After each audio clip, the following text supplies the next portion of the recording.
El saludo para toda mi gente linda que nos sintoniza como cada sábado. Yo estoy en este asiento tan cómodo que me parece que me puedo echar una siesta aquí. Bueno, estás en tu casa.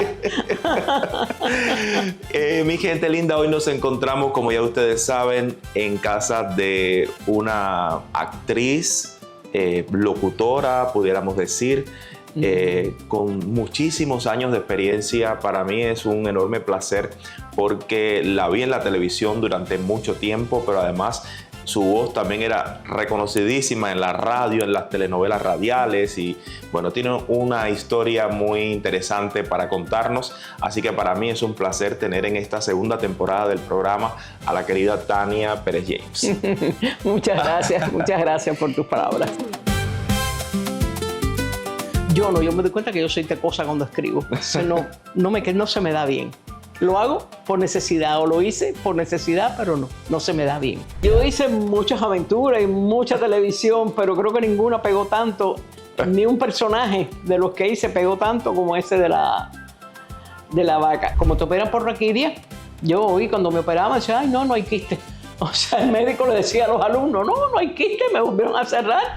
Aquí las casas no se ensucian realmente, no era como en Cuba, que yo no sé, limpiaba por la mañana y por la tarde estaba todo espantoso, pero no, aquí las casas no se ensucian. Yo soy una gente feliz como pocas y dichosa como poca gente he conocido en este mundo, honestamente. En todos los años en los pocos años que llevo de nacida, poca gente he conocido tan privilegiada como yo.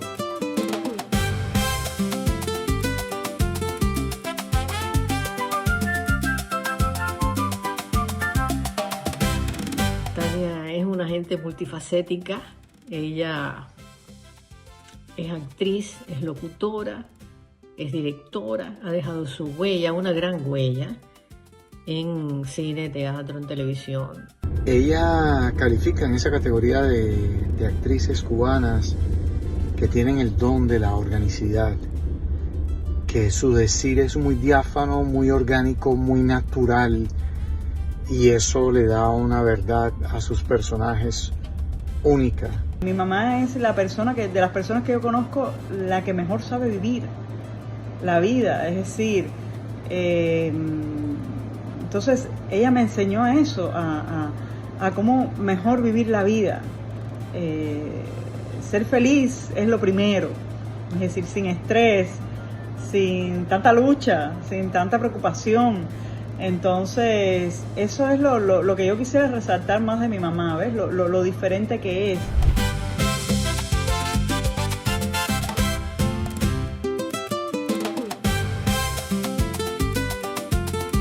No, gracias a ti porque, bueno, me estabas diciendo que es una de las pocas entrevistas que has dado y yo me siento honrado por eso, porque poder tenerte aquí, que las personas te vuelvan a ver, que muchas personas te han perdido la pista.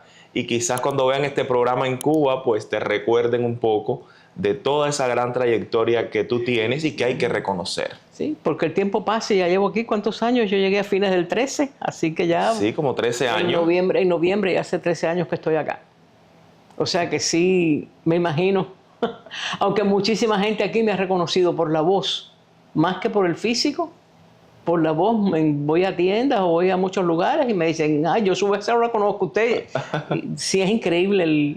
Es increíble. Vamos a hablar de tu tiempo en la radio, de algo tan mágico, porque yo siempre digo que la radio es un lugar tan mágico donde las personas que escuchan radio pues tienen la imaginación volando, no saben quién tú eres, cómo eres, pero les logras crear una atmósfera en sus cabezas muy linda. Sí. La radio tiene una magia que yo creo que ningún otro medio tiene. Además, en una novela puede ser una damita joven bellísima y en otra eres una bruja horrorosa. Sí. Entonces, así, y eso es lo fabuloso.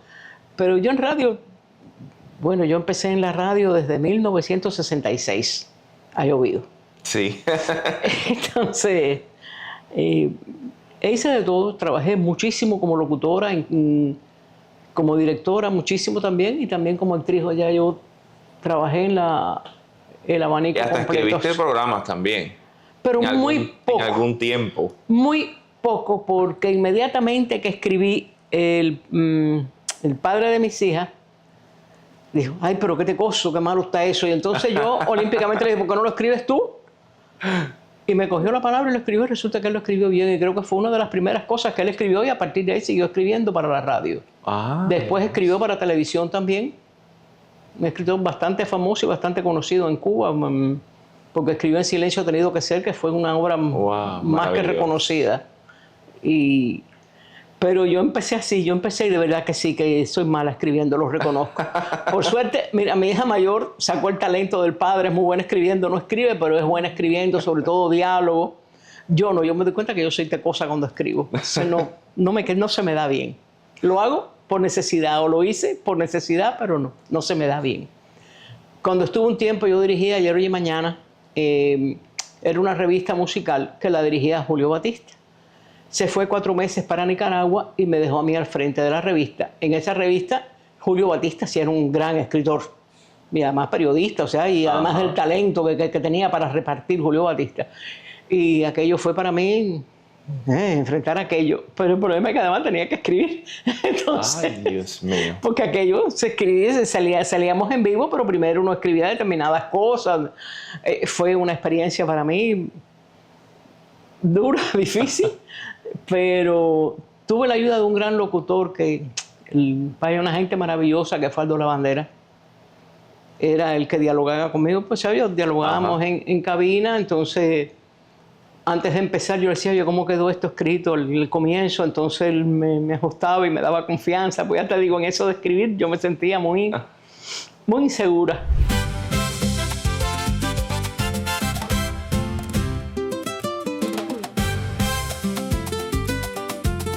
¿Cómo llegas a las novelas de radio? Bueno, es que casi todo es simultáneo. Uno no sabe cómo diferenciar. Porque de pronto sí, son tantas cosas las que uno ha hecho a través de los años que uno no sabe, se mezclan. Porque muchas veces estaba haciendo televisión, estabas haciendo teatro y estabas dirigiendo y estabas haciendo de todo al mismo tiempo. Y uno no sabe cómo lo hizo. Porque de verdad que son tiempos maravillosos. Yo empecé, con ese programa cuando aquello era Radio Liberación. No me acuerdo si era CMQ todavía o ya era Radio Liberación, porque fue en esa época de que cambió el nombre. De tantos cambios que no me acuerdo. Pero empecé trabajando con gente, gente brillante, como fue Isabelaida Rodríguez, que me aprendí mucho de ella. El padre de mi hija, Abelardo Vidal, también aprendió mucho con Isabelaida para todos los problemas de dramaturgia, todo ese desarrollo, toda esa primera etapa. Odilia Romero, una gente maravillosa también, que se menciona poco, fue una gran maestra en la radio, una gran maestra, una gran directora. Pero yo creo que mi primer papel así importante en una novela fue con Julito Lot, que era una cubana campesina. Entonces, después me costó trabajo quitarme la campesina de arriba porque le cogí tanto gusto, me gustó tanto que después yo lo que quería hacer era las más campesinas. Pero tú eres habanera. Yo soy habanera. Ah, no eres guajira. Se me nota, ¿no? Se me nota. No eres guajira. Soy de Guanabacoa. Ah, de Guanabacoa. Y me quedé sin conocer al brujo, pero soy de Guanabacoa. Sí, ya yo te iba a preguntar cómo era el tema de brujo. No conocí, me quedé sin conocer al brujo, pero sí soy de Guanabacoa. No, pero oye, Guanabacoa lo que tiene de artistas es para hacer un libro, vaya. De verdad. ¿Y viviste siempre en Guanabacoa o te fuiste de ahí? No, ya cuando era adolescente me mudé para Regla. O sea, mi padre compró una fábrica en Regla, que yo nos mudamos para Regla. Y me gustó mucho vivir en Regla. Bueno, es que me gustó mucho Guanabacoa también. Honestamente, a mí los pueblos esos de Cuba yo pienso que son fabulosos. Pienso que son fabulosos. Yo me identifico mucho con los dos pueblos, con Guanabacoa y con Regla, y te diría que soy de los dos, simultáneamente, porque además son vecinos. Ajá. ¿Y ibas a trabajar al Vedado? No, ya cuando me mudo para el Vedado. Ah, bueno. Espérate, es que acuérdate que yo tengo años para contar. Sí. Si quieres los digo. Entonces, lo que no sabía era que ya después te mudaste al Vedado. Sí, el problema es que ya cuando me caso, me mudo para el Vedado. Ya cuando me caso me mudo para el Vedado y ya para esa época ya no Ah, Ya, bueno. iba al pueblo de visita. Y a Guanabacoa, sobre todo, cada vez que algún familiar o alguna amistad moría, porque ya empecé a ir a Guanabacoa prácticamente a la funeraria. Ay, Dios Porque mío. sí, era así, tristemente. Después mucho ya, te diría, ya era año 2000, ya estábamos en el 2000, no sé en qué fecha de esta fue. Sí, fui al Liceo de Guanabacoa a hacer un recital de poemas junto a Teresita Rúa.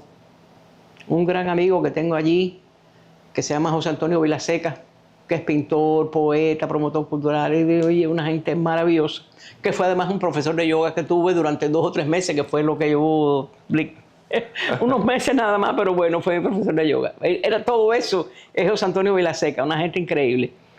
Y entonces nos invitó a Teresita y a mí, hicimos un recital allí en el Liceo, y para mí fue tan... Bonito regresar. Vaya, tan lindo, y ir a Guanabacoa, justamente, el pueblo donde nací. Porque además yo no nací en hospital ni nada de eso. En aquella época se nace en la casa, yo nací en la casa, todo eso. Entonces fue... Así son cosas... Eso me cosas pasa a mí. lindas. Cada vez que hago uno de mis libros, me gusta ir a San Antonio a presentarlo. Porque es como volver a nuestras raíces, al lugar donde uno nació. La gente de ahí te quieren, te ven por la calle, te saludan. Y es Siempre te queda esa diferente. emoción, sí, siempre te queda una emoción diferente de ese lugar donde tú fuiste niño. Yo estudié allí una escuela de monjas que se llamaba La Milagrosa. Ahí ¿ibas a estudiar toda para la monjas? primaria. No, era la escuela de monjas. Ah, no, era de no, monjas. no, nunca. Pero tú nunca tuviste No, nunca tuve vocación. esa vocación de monja, no. Honestamente nunca me nació, curiosamente, ¿no? Porque tenía 2 tías beatas que estaban muy cercanas a mí, pero bueno, no, yo nunca tuve vocación religiosa, honestamente nunca tuve. No me... Era muy disciplinada como alumna, porque era una alumna de esas de 100 puntos, una alumna de esas... ¿Y qué recuerdas de esa infancia tuya? Si echamos unos años para atrás. Muchísimo para atrás. Mira, honestamente mi infancia fue muy linda. Éramos pobres, incluso yo pude estudiar en la Milagrosa porque una de mis tías, una beata, esta como yo te digo, trabajaba ahí en las monjas. Y gracias a eso, lo que era la matrícula y eso, a mi hermana y a mí, porque éramos 2, estábamos gratis. Por eso pudimos estudiar en las monjas. Y para mí, pues te digo, yo no hice conciencia de que era pobre ni nada. O sea, yo era muy feliz, yo de verdad nunca fui una gente con grandes ambiciones. O sea, a mí no me importaba tener un par de zapatos para todo el año. Eso para mí era normal y nunca me molestó ni me preocupó si otro tenía 3 o 4 pares. O sea, esta no era mi personalidad, no me molestó. Entonces tuve una niñez muy feliz. Y en las monjas, como yo era tan buena, además porque me nacía, o sea, a mí no me costaba ningún trabajo sacar 100 puntos, no te creas que me esforzaba, yo no era estudiosa. Es que tenía buena memoria para las clases. Y sí era una gente obediente, o sea, el patio por aquella parte no se podía cruzar, yo no lo cruzaba, o sea, yo no era una gente rebelde tampoco, de esos niños que son rebeldes por naturaleza, ¿no? Yo era una gente tranquila. ¿Tu hermana tampoco? Sí, no, mi hermana sí era de las rebeldes. Ah, ya, esa sí. sí. Mi hermana sí cruzaba el patio. Sí, porque siempre tiene que haber una y una. Sí, no, mi hermana era la majadera. Y esta es la Mi hermana sí rebelde. era majadera. Esta hija tuya es la Yo rebelde. creo que mis o la hijas no otra. fueron rebeldes, ninguna de las 2, ¿verdad que no? No, mis hijas no. Salieron un poquito más a mí, no salieron ni al padre, que sí era rebelde, ni a la tía, no, salieron bastante a mí. Bastante. Salieron bastante tranquilas. Gracias a Dios me salieron bastante tranquilas, si no yo no sé qué hubiera hecho.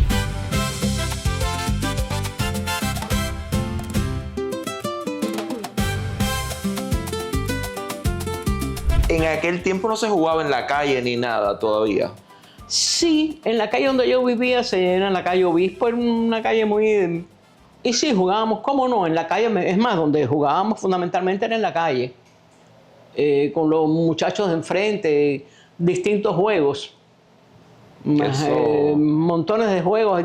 Eso era, mira, eso es algo que yo le estaba comentando a las personas, que la infancia de nosotros en Cuba, aunque por ejemplo entre usted y yo haya años de diferencia, pero la infancia en Cuba es diferente a la infancia que tienen los niños aquí, que están pegados siempre a los equipos electrónicos, sí. Que es más, no hay juegos en la calle, no hay socialización. Pero no es solo equipo electrónico, o sea, para nosotros era muy normal reunirnos con otros amiguitos, además, y a veces se incorporaban amiguitos que no conocíamos y de pronto se incorporaban también, claro. A los escondidos, que sea a los cogidos, que sea a la Suiza, que sea el qué sé yo, a todo lo que se presentaba jugamos. Entonces, ¿qué pasa? Eran juegos de actividad, eran Juegos muy importantes, muy buenos para los niños, los juegos de actividad física. Y también la casa que yo tenía, donde vivíamos, era una casa de madera, una casa pobre que, bueno, se acabó cayéndose cuando vivo en una casa había caído por una casa malita.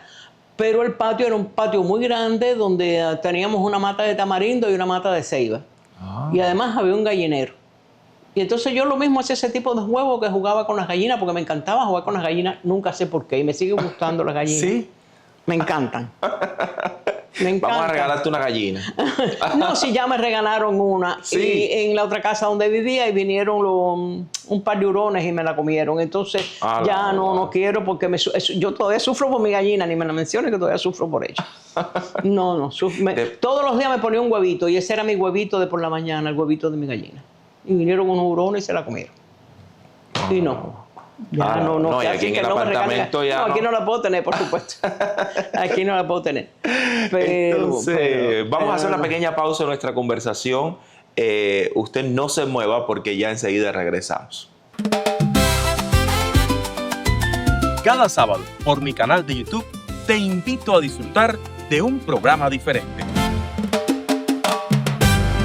Un programa cargado de buena música, historias interesantes, anécdotas, chistes y hasta alguna que otra lágrima. Esta tarde vi llover, vi de correr. En Historias de mi gente te invito a conocer de primera mano las historias de mis invitados, personas como tú y como yo que han dejado una huella en la vida y que tú también puedes seguir. Historias que nos motivan y nos recuerdan que todos tenemos algo interesante que contar. Entra a mi canal, suscríbete y disfruta de Historias de mi gente.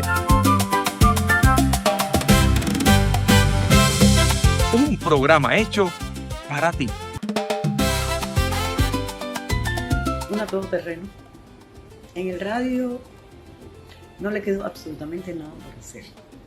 Directora, guionista, escritora, locutora, actriz. En la televisión, telenovelas, teleplays, aventuras. También incursionó en el cine. Y como ser humano, Tania es una persona muy especial. Siempre tiene una sonrisa en los labios, siempre para con nosotros sus amigos tienen una palabra de aliento, una palabra de apoyo, siempre compartiendo con nosotros. Yo considero que es una persona fuera de serie.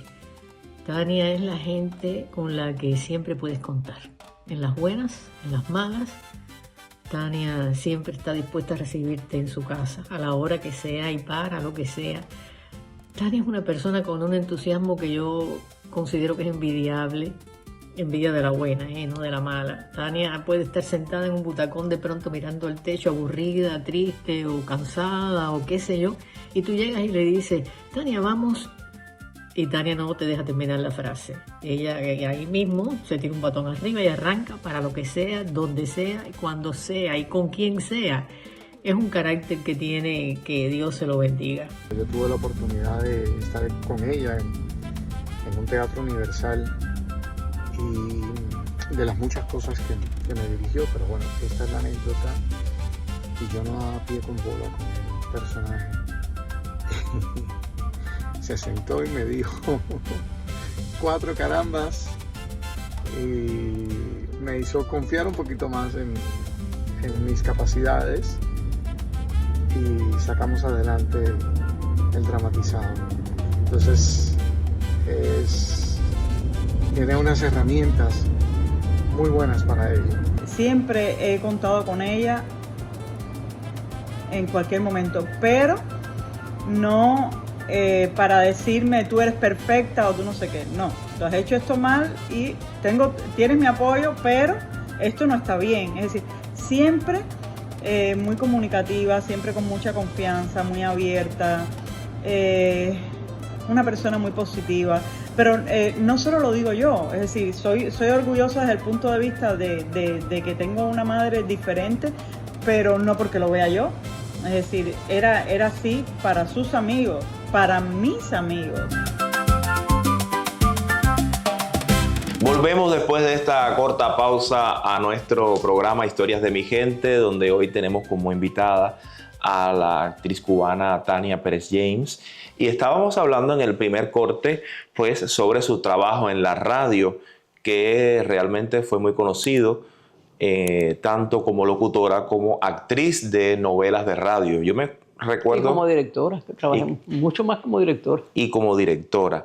Pero yo recuerdo, me viene a la memoria esas novelas tan bonitas que daban por la radio, que se sintonizaban, mi abuela, mi mamá, a cierta hora de la mañana. Era muy bonito porque a diferencia de las novelas de la televisión que tú no tienes que ver, tú puedes estar cocinando y puedes estar escuchando y disfrutando de esas novelas. Eso es lo maravilloso que tiene la radio.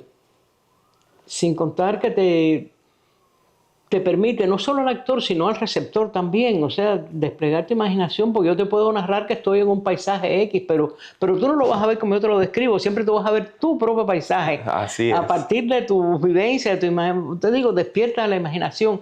A mí me encanta la novela radial, pienso que es una pena que en el mundo se esté extinguiendo, que haya poco, porque de verdad que es un ejercicio para el actor y para el receptor, no es solo del actor. Y es algo que te llena de vivencias, de cosas. Yo hice grandes novelas en radio que cuando las leo son diferentes. Sí.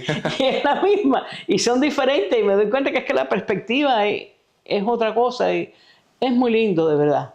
Sí. Y enriquece, es muy enriquecedor. La radio es muy enriquecedora. Algo que, pues bueno, en este país la radio se ha ido perdiendo. Ya escuchamos muy poca radio acá.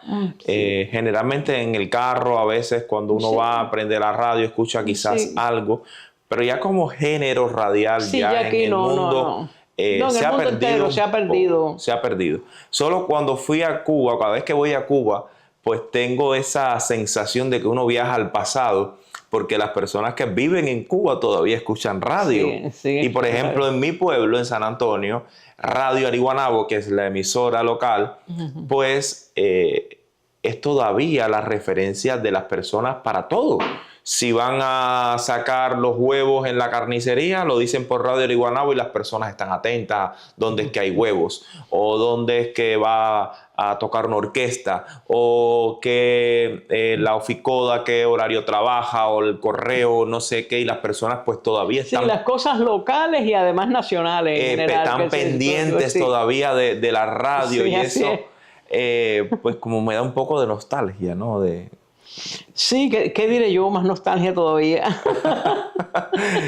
Más nostalgia, pero la verdad que es una cosa muy bonita. Además, daba una sensación de unidad en el pueblo ese donde al que uno perteneciera, ¿no? Mi caso fue Guanabacoa, el tuyo de San Antonio. O Regla, da igual, pero da esa sensación óyeme, es que es increíble. Hasta la gente se saludan.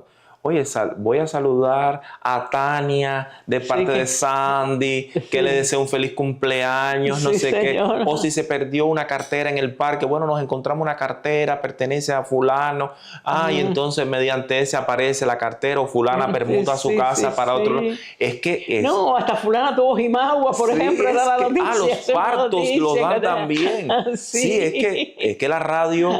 Para nosotros en Cuba pues fue una cosa muy... Por eso te digo que te da una sensación de unidad en el pueblo. Todo el mundo se conoce porque te enteras quién dio a luz, quién hizo esto, quién se murió también, porque también por supuesto, y así de todo. Es muy, muy bonito. ¿Alguien recuerda la palabra que estábamos estudiando el viernes? ¿Nadie?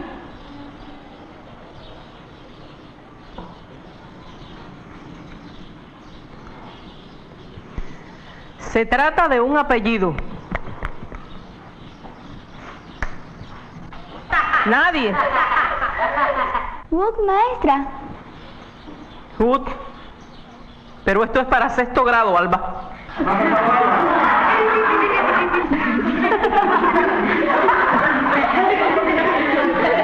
Tania, quiero preguntarte porque siendo yo adolescente, pues te vi en la televisión haciendo un personaje que yo le contaba a mi esposa después, que en aquel tiempo esa novela llegó a ser tan popular, llegó a ser tan conocida y sobre todo para nosotros porque era un tema de jóvenes, era un tema donde hacías de una profesora de español y que la apodaban la vaca y después de eso nosotros a nuestra profesora le decíamos también la vaca y todo aquello generó en el público cubano algo muy bonito en los estudiantes, que fue Blanco y Negro, ¿no? Blanco y Negro, no, sí. Cuéntanos Fue de una- aquella experiencia. Sí, yo hice muchas aventuras y mucha televisión, pero creo que ninguna pegó tanto, ni un personaje de los que hice pegó tanto como ese de la vaca. Porque es que no es solo el trabajo personal, sino es que había un gran trabajo colectivo. Todo está muy bien dirigida. Charlie Medina fue el director y todo el equipo técnico. Todo de verdad, pienso porque todo fluye, ¿no? Y el personaje que pasa que de verdad que se identificaba con muchos personajes. ¿Quién no ha tenido una profesora como la vaca? ¿Quién no la ha tenido? Entonces, por eso es que ese tipo de personaje pegó. A mí a veces me gritaban en la calle la vaca y me decían la gente, ¿y tú no te ofendes, no te molesta? Digo, ay, a mí no me molesta, a mí no me ofende, están reconociendo mi trabajo. Sí. Entonces... En aquel tiempo llegó a ser muy popular, muy popular. Sí, yo estaba en una escuela, estaba en cualquier lado. Si eran los muchachos chivando, ¡vaca! Sí, si eran otras personas, eran reconociendo. Un personaje muy fuerte, ¿verdad? Sí, es que es muy fuerte, es un personaje que pegaba por la fuerza justamente. Además tenía una contrincante que era Laurita de la U, que fue la que me puso la vaca, Sí. el personaje de Laurita. Y una actriz, una gran actriz, mira que era jovencita cuando aquello, pero siempre fue una gran actriz, yo creo que desde que nació. Y bueno, todo eso hace que el personaje crezca más, ¿no? Cuando tú tienes una interrelación de ese tipo, haces que el personaje sea más rico todavía. Así es. Sí, esa experiencia fue muy bonita.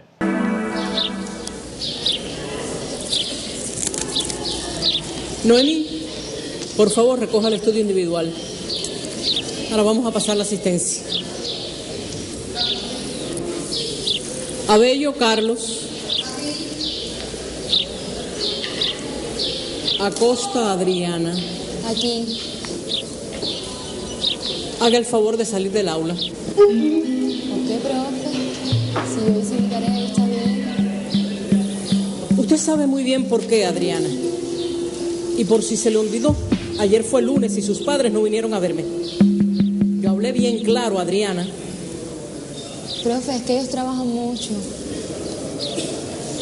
Mire, dice mi mamá que la llame por la noche a la casa.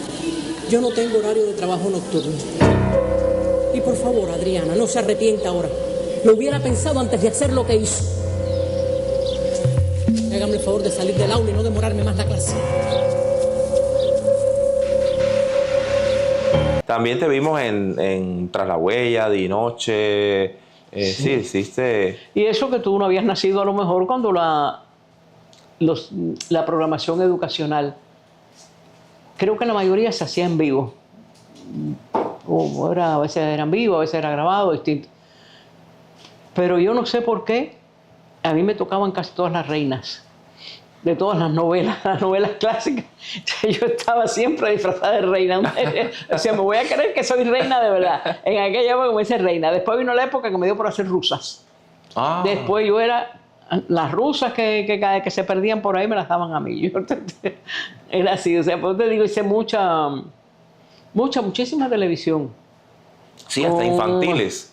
No, infantiles fue lo que más hice. En esa etapa estaba en Amigos de sus amiguitos, se me olvidan los nombres, variedades infantiles también.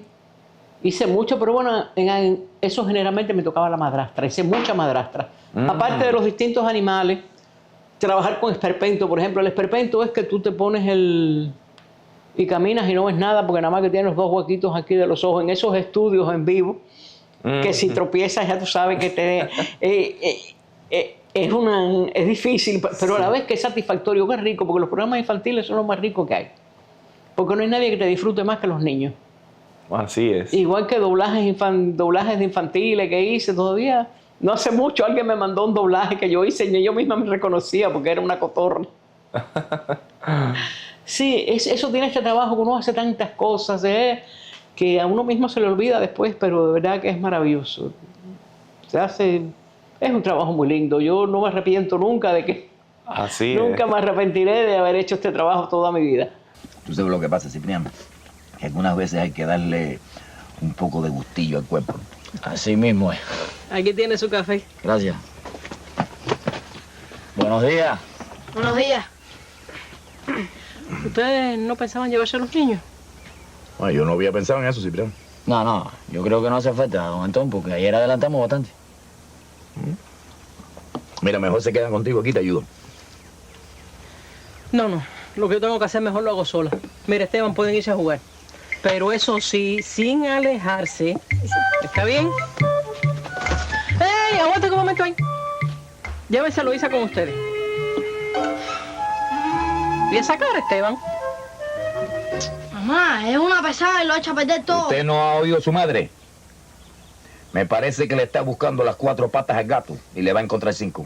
Vaya a buscar a su hermana calladito la boca. Sí, papá. Ay, yo no sé qué pasa con estos muchachos. Siempre están encontrados. Cuando no es por una cosa, es por otra. Eso es ahora que son chiquitos, Omay. Cuando yo tenía esa edad, me pasaba el día entero fajado con mi hermana. Sí. Pero eso se le quita. Yo sé que eso pasa. Lo que pasa es que antes me van a volver loca, ¿sabes? Bueno, está bueno de cháchara. Además que tuviste la oportunidad de incursionar en el cine. Sí, también. Mira, has tenido la posibilidad de pasar por todas. Sí, me faltó el circo, creo. aunque hice un videoclip donde yo era un personaje de circo. De lo más gracioso fue un videoclip que dirigió Arroyito. Pero dice él que no conserva el video. Oh. Pero que yo salgo justamente en una cuerda floja simulada, por supuesto, porque yo no hago una cuerda floja, pero una cuerda floja con ropa interior y una sombrilla, así ese es mi personaje. De lo más lindo, yo creo que alguna foto sí debo tener por ahí de ese videoclip, de lo más simpático, pero bueno, es lo único que he hecho decir con un videoclip. Pero todos los demás medios, siento los demás medios, te digo, y puedo hacer doblaje. En cine con Eli Calle hice varias películas, o sea, trabajé con Bernaza. Mira, hay una película con la que trabajé con Bernaza que ha sido muy vista, de tal Pedro Talastilla. Esa película, porque de verdad que es muy simpática, está muy buena la película y trabajé en esa película. En El Bar de La Habana Vieja también, de Bernaza. La primera que hice fue con Manuel Octavio Gómez, que fue el señor presidente. Pero esa no tuvo tanta demanda del público, esa no, pero fue la primera que yo hacía pareja con Elvis Fernández. Después con Enrique Pineda, trabajé en El Tiempo de Amar. Muy bonita, ahí eso fue con Eli Calle, creo que hice esas nada más, no recuerdo más. Después en la Escuela de San Antonio, con un director alemán, hice un corto que se llama Horas Extraordinarias. Ese creo que está en YouTube, el Horas Extraordinarias es el corto. Y con otros directores, pero no recuerdo los nombres ni de los cortos ni de los directores. O sea, como no tuve la precaución de anotarlo, de grabarlo, sencillamente lo olvidé. Pero fueron trabajos para cine también. ¿Recuerdas alguna obra importante? Sí, mira, en teatro, o sea, desgraciadamente hice menos de lo que me hubiera gustado hacer, pero como no se puede estar en todas partes, eso nada más que Dios puede. Ajá. Pero bueno, porque el teatro lleva su tiempo y su dedicación. Tenías bastante ocupación. Pero incluso antes de entrar al ICR, Marcos Miranda dirigió una puesta en escena de La Cenicienta en el Teatro Mella. Y se estuvo poniendo bastante tiempo en el Teatro Mella. Yo era la madrastra de Cruz Pérez. La Cenicienta era Margarita Piloto. El hada madrina era Cruz Pérez. Después entre los ratoncitos estaba Eliano Cordobés. Bueno, éramos un grupo que todos en ese momento todavía no estábamos en el ICR. Pocos meses después fue que todos ya nos contrataron en el ICR, empezando por Marcos Miranda, ¿no? Entonces con Marcos Miranda trabajé después en muchos teatros, cuentos, infantiles, Amigos y sus amiguitos, lo dirigí un tiempo. Yo estaba en ese tiempo en Amigos y sus amiguitos. Te digo, fue tan variado. Con Loli Buján, por ejemplo, con la cantidad de cuentos que hice con Loli. Con Ana Lasalle también, la famosa Ana Lasalle. Hice teatros, no cuento. Con Ana Lasalle lo que hice fue teatro. Con Cookie Ponce de León. Empezamos por un lado y me salté para el otro. Mire, señora, es muy importante para mí llegar a ese lugar. Yo te puedo ayudar. ¿Pero de verdad no quieres comprarme un reloj? No, ya yo tengo el mío. Lo que necesito es llegar a ese pueblo. Antes de la última obra que hice, antes de venir, una obra de David Kahn que se llama Que me castigue Dios, que es una especie de homenaje que él hizo a Celeste Mendoza. Él se inspira en el personaje de Celeste Mendoza, pero en realidad la obra la empezó a escribir él en mi casa. Me reunió a Edith Salve, Cristina, ¿era Cristina? Sí, la Paloma y yo. Nos puso a conversar, a discutir, a hablar de temas y qué sé yo, y a partir de ahí él empezó a escribir la obra. Después en el estreno, ellas no pudieron estar y en el estreno estuvo Yoyi. ¿Cómo se llama Yoyi? A mí siempre, como le digo Yoyi, se me olvida el nombre. Es increíble, voy a tener que dejarle de decir el apodo porque no hay forma que me acuerde el nombre de Yoyi. Y está en España ahora Yoyi. Y la otra fue Mari Carmen Morera. La estrenamos cuando se estrenó en el Nacional. Y después cuando se puso ya en el Breche estaba Teresita Rúa y estaba... Se me han olvidado los nombres, honestamente. Margarita Placer. O sea, ya hubo que cambiarlo. La única que se mantuvo haciendo la obra todo el tiempo, todos los demás personajes fueron cambiando. Ya cuando se mantuvo en el Breche fue otro tipo de montaje, ya con música, con canciones, fue otro tipo de montaje, pero bueno, la misma obra dirigida por David Kahn, una obra. Entonces también hice un monólogo, que con ese monólogo estuve un mes en Cali, en Colombia. En las 7 universidades se puso se llevó a las distintas universidades. Que ese monólogo me lo dirigió entre Armando del Rosario, la primera parte del monólogo y la segunda parte de Daimel Izquierdo, que está aquí también en Estados Unidos ahora. Armando sigue en Cuba. Y hice ese monólogo, o sea, las 2 últimas cosas que hice para teatro fue esa, sin contar lo que hice antes de, o sea, en los años 60, qué sé yo. Sí, allá para allá. En el Conjunto Dramático de Oriente. Más para allá atrás, sí, más para allá atrás. ¿Y qué hacías tú? ¿Qué hacías una habanera en Oriente? Bueno, haciendo es que eso teatro. Son historias y más historias. El grupo de teatro de Oriente estuvo de visita en La Habana. Y me dijo una de las muchachas del grupo, ¿tú sabes que hay una plaza femenina? ¿Por qué no te presentas? Yo no me hice esperar. Yo estaba presentando ahí. Entonces Adolfo Gutki, que era el director, un argentino, me hizo un examen y qué sé yo, inmediatamente me contrató. Claro, yo me pedí para Santiago de Cuba porque tenía familia en Santiago de Cuba. O sea, ya tenía esa familia en Santiago de Cuba y me quedé.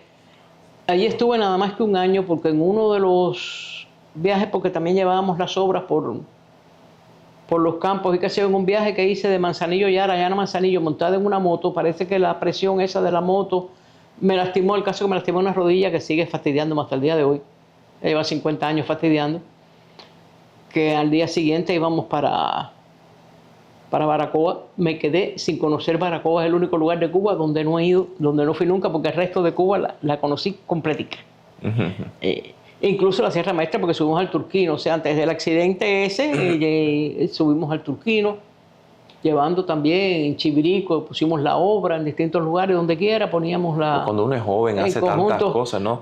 No le da miedo abandonar tu casa, irte por Oriente a hacer teatro. No, para nada. Además estaba soltera todavía. O sea, ya. Sí, qué rico, ¿verdad? Entonces ya estaba soltera. No tener el miedo, pero ya bueno, uno lo que va a... Pero ya con la pierna enferma, sí, mi mamá fue como 3 veces allá, que me tenía que virar para La Habana y que a verme con los médicos de La Habana, total. Ni los médicos de Oriente, porque creo que fui por todos los médicos de la isla de Cuba. Todos los ortopédicos. En aquellos momentos la ortopedia no estaba tan desarrollada, no había ultrasonido, no había nada de eso. Nadie sabía por qué mis rodillas de pronto se mejoraba, o sea, me ponían yeso, se me mejoraba, y en cuanto hacía cualquier cosa se volvía a poner así, y entonces un médico dijo, eso que tienes un quiste ahí, me operaron, el tal quiste, resulta que como te operan por raquidia, yo oí cuando me operaban, decía, ay, no hay quiste. O sea, el médico le decía a los alumnos, no hay quiste, me volvieron a cerrar, pero el caso es que yo toda mi vida he tenido padecimiento de la rodilla. De la rodilla, imagínate tú. Pero allá en el conjunto de Dramático de Oriente conociste a grandes actores. Hombre, que siguen siendo, bueno, los que están vivos siguen siendo, porque una con la que conviví, la que más me soportó, fue Obelia Blanco.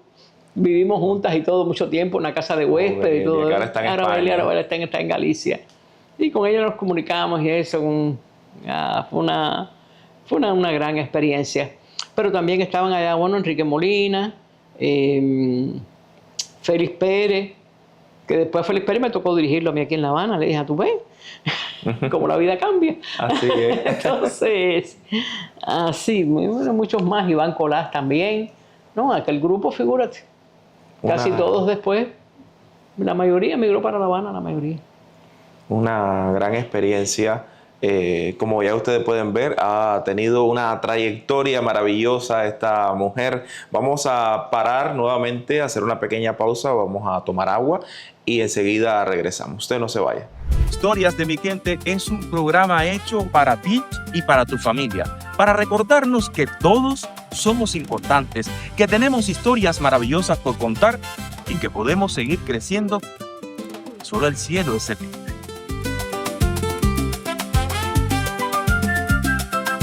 Por eso te invito a que te suscribas a nuestro canal y disfrutes de estos maravillosos programas. Te espero.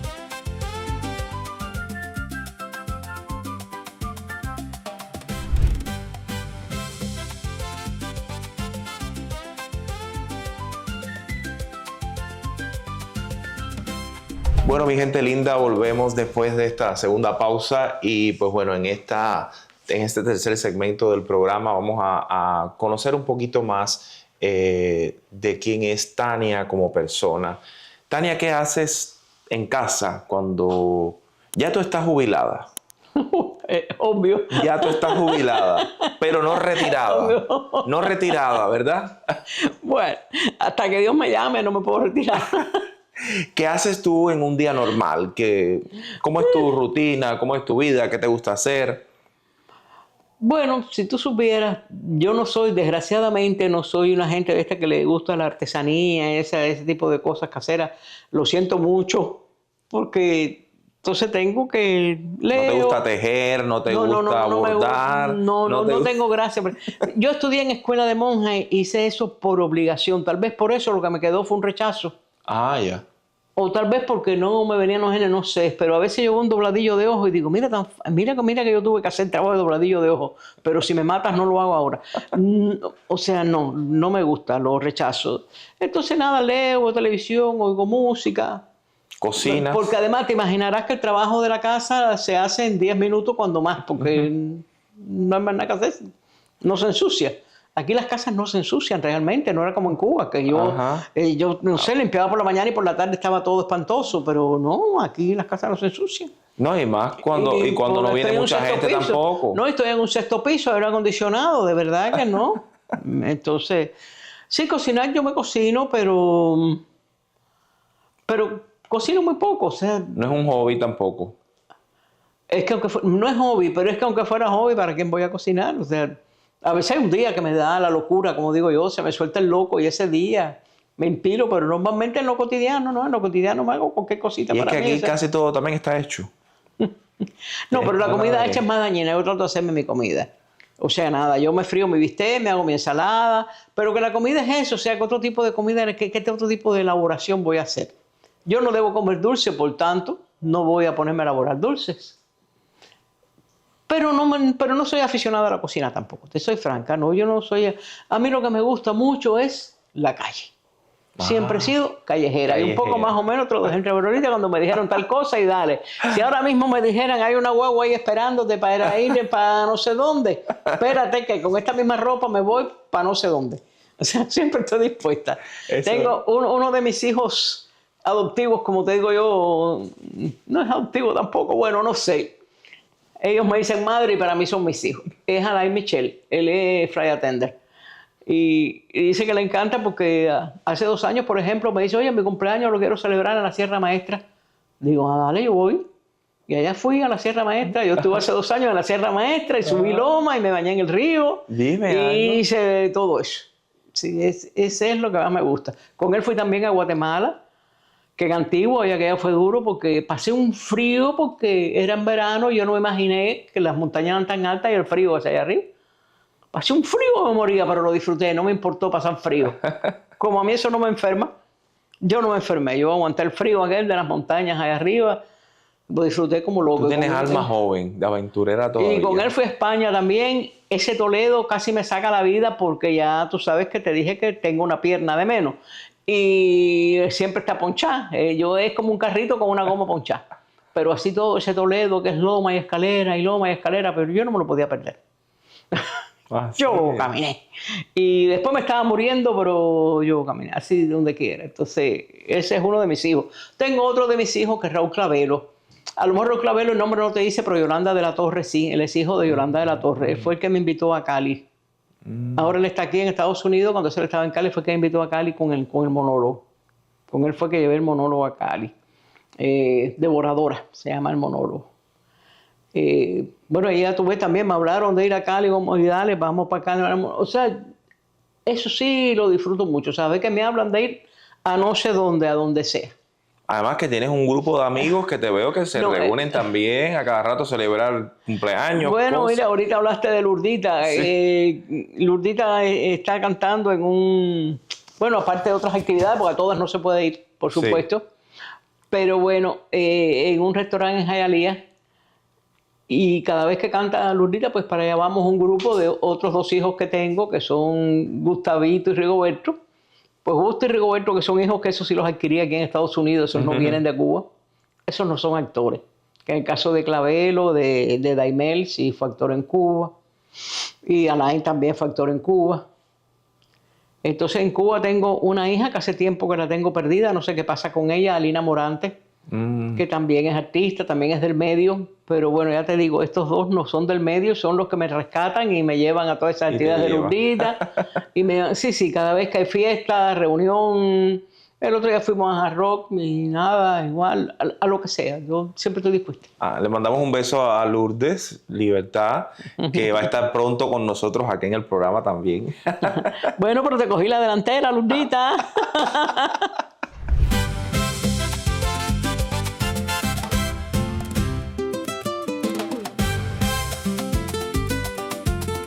Me dijiste que tienes, aparte de esa familia, tienes tus hijas, tienes tu familia. Hombre, por supuesto. Tengo 2 hijas que esas sí las parí. A los otros no los parí, a los otros son hijos de corazón. Estas sí las parí, 2 hijas maravillosas. La verdad que yo soy una gente feliz como pocas y dichosa como poca gente he conocido en este mundo, honestamente. En todos los años en los pocos años que llevo de nacida, poca gente he conocido tan privilegiada como yo. Porque mi niñez tuvo una familia y una niñez muy feliz. Y después, bueno, he tenido 2 hijas encantadoras, las 2, estudiosas, trabajadoras, buenas hijas. Vaya, no te puedo decir nada malo de ninguna de las 2. Una fuma, eso sí me molesta. Tiene algo malo, tiene un defecto. Esa tiene un defecto. Entonces... Pero esa es mi hija. Bueno, mi familia, mis padres, como es lógico, ya murieron, pero fue gente maravillosa. Y mis hermanos también murieron. Wow. De cáncer murieron los 2. Me los llevó. Pero a pesar de eso, el cáncer no me traumatiza. Yo tuve cáncer también y aquí estoy. A pesar de que ellos 2 sí, el cáncer se los llevó, a mí el cáncer no pudo conmigo. No pudo contigo, y está fuerte. El cáncer no pudo conmigo.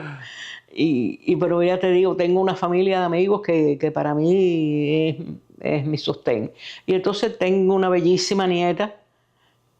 Yo pensé que iba a ser actriz también, e incluso actuó aquí en Estados Unidos en una novela. Es un personaje muy bonito, una niña de una cara preciosa, muy linda, pero no quiere ser artista. O sea, que nada. Imagínese. Pero es una niña maravillosa, pero bueno. Pero en tu familia se ha movido el arte por diferentes facetas. Tu hija que ha hecho cosas, tu yerno. Sí, hay artistas, hay cantera. Sí, tengo bastante... ¿Cómo te diría? No sé por qué todos no han seguido. Bueno, mi yerno es actor y aquí trabajó como actor bastante también, pero bueno, después ya se desvinculó de la actuación. Mi hija mayor es escritora y muy buena, pero no está escribiendo, ya no escribe ni cartas. Y la hija más chiquita tiene mucho talento artístico también, sin embargo nunca se ha desempeñado en el campo del arte, pero canta, es muy afinada, canta muy bien. Entonces lo que canta en un coro, está cantando en un coro de la iglesia porque le encanta cantar y va al coro, pero bueno, nunca se ha dedicado a eso. Tiene facilidad para escribir, aunque ella no lo reconoce, pero también tiene talento. O sea, tienen becas artísticas, pero no se han dedicado a eso. No se han dedicado a eso. Tania, con toda esa energía que tú tienes, ¿qué te falta a ti por hacer? Viajar el mundo entero. Ah, ¿todavía? Todavía. Todavía seguir viajando. Sí. Si te dieran un papel en alguna novela, en un teatro, en algo, ¿te estarías dispuesta todavía? ¿En una serie? Yo sí, aquí no lo he hecho por una razón. Yo no manejo, no conduzco. Entonces, es uno un ser muy dependiente para ese tipo de cosas. O sea, como tú vas a ensayar teatro, me encantaría hacer teatro. Pero el teatro no es una cosa que tú vas un día y lo haces y ya. Hay que ir a ensayar. Entonces, pero ahora como está Pronir, que están haciendo series y cosas, quizás algún día te puedan invitar. Bueno, quién sabe, pero el problema es ese. Por favor, Mauricio Casín, Lucila, miren, aquí está Tania, la pueden llamar para cualquier personaje en alguna de las series de Pronir. Te vas a hacer mi promotor. Claro, te tengo que dar porque ellos son amigos míos y entonces a ver si te llaman para algún personaje. Ay, qué lindo. Gracias. Yo pienso que para mí, para Lourdes Libertad, Tania es un referente de profesional, de buen ser humano y de mejor artista. Gracias, Tania. Repito, yo siempre digo que cuando sea grande yo quisiera ser como ella. Y ya para terminar, espero que Irena Bravo no se enoje por esto que voy a decir, pero realmente Tania Pérez James es mi persona favorita. La fortuna no de ser elegido como un amigo, sino como uno de sus hijos varones, el de la mitad me dice a mí. Y cuando me toca dar correa me la da y cuando toca reconocerme lo hace. Yo me siento muy afortunado de tenerla en mi vida. Tania Pérez James, no hay adjetivo que la califique. Soy muy feliz, muy feliz de tenerla y la amo con todo mi corazón. Un beso enorme y bueno, un placer y muchas gracias por dedicarle este espacio a mi mamá.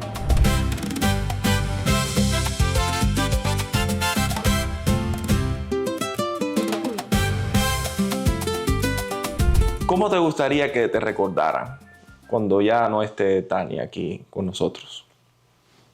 Como lo que soy, más nada. Una señora buena que le gusta dar consejos, aunque a la gente no le gusta recibirlos. No sé por qué, pero me gusta.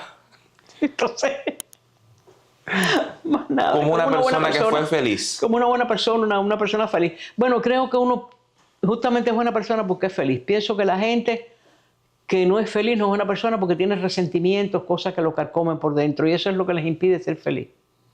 Yo te pudiera decir que yo puedo odiar un defecto en ti, pero no odiarte a ti.